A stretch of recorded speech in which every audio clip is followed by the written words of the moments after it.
bagaimana cara mengumpulkan data agar bisa menjadi sebuah tabel, ada tabel diagram batang, ada diagram lingkaran dan lain-lainnya. Sekarang buka LKS-nya halaman 60. Oh, halaman 70. Buka LKS-nya halaman 70. Di halaman 70-nya sudah kita belajar topik A, mengumpulkan data. Data adalah informasi dalam bentuk angka, lambang, ataupun nilai lain yang dapat menggambarkan suatu kondisi tertentu. Sedangkan mengumpulkan data adalah proses sistematis untuk memperoleh informasi atau fakta yang relevan dan terukur. Contoh datanya, ada anak laki-laki di kelas berapa, anak perempuannya berapa, usianya pada berapa. Sekarang paragraf pertama dilihat, baca. Ya, data dibagi menjadi dua. Data dibagi dua. Data dibagi menjadi dua, yaitu data kuantitatif dan data kualitatif.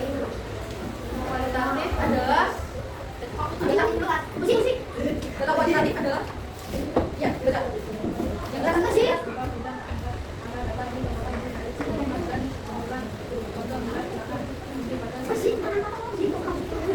Data kualitatif adalah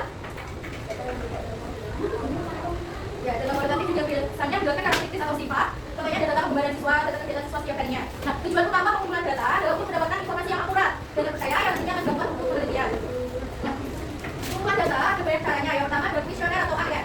Kuesioner adalah alat pengumpulan data yang berupa kertas pertanyaan tertulis yang diberikan kepada responden untuk diisi.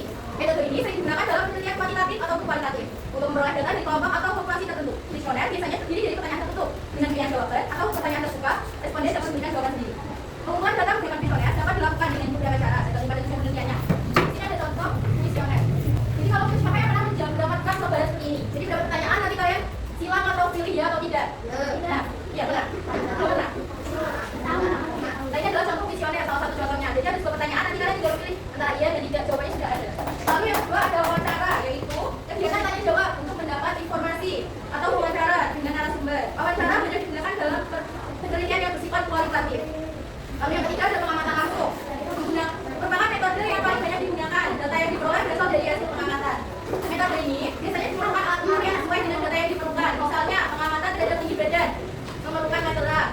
Lalu data pengamatan langsung dibagi menjadi dua, yaitu data primer dan sekunder. Data primer adalah data yang diperoleh secara langsung. Contoh data primer adalah data makanan kesukaan, tinggi dan berat badan siswa. Data sekunder adalah data yang diperoleh dengan memanfaatkan suatu lembaga tersendiri. Contohnya data pengunjung perpustakaan sekolah selama 1 minggu atau 1 bulan yang dapat diperoleh dari data yang dicatat oleh pegawai perpustakaan. Ini adalah contoh tabel pengamatan langsung pertumbuhan kacang hijau. Jadi biasanya kalau praktikum kacang hijau nanti kalian pernah 5 biji kacang hijau. Nanti diukur setiap harinya. Di 1 sampai 5 itu setiap harinya pertumbuhannya itu berapa cm, berapa mili. Jadi dimasukin ke tabel sampai hari yang ditentukan. Lalu yang keempat ada tes atau ulangan biasa. Gunakan sekolah untuk memperoleh data tentang kemampuan atau perkembangan kerja siswa. Seperti yang sudah kalian lakukan kemarin. Itu juga salah satu cara pengumpulan data. Nah, materinya sekian dari saya. Apakah ada yang belum paham? Sudah. Semua. Ini akan bagi jadi 10 kelompok.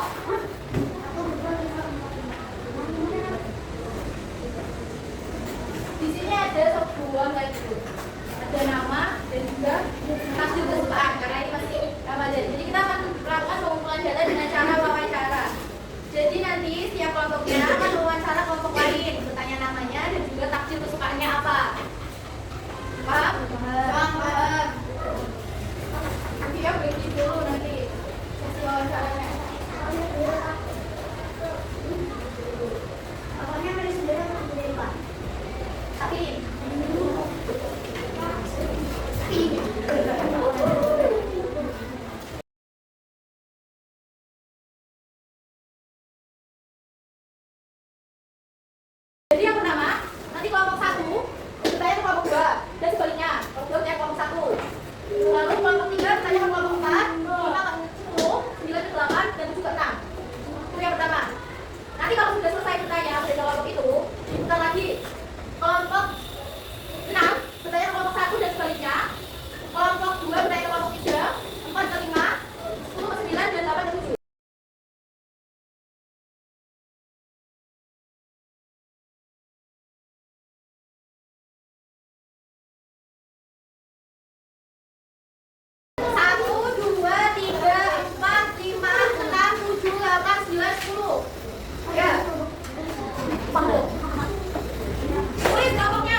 이거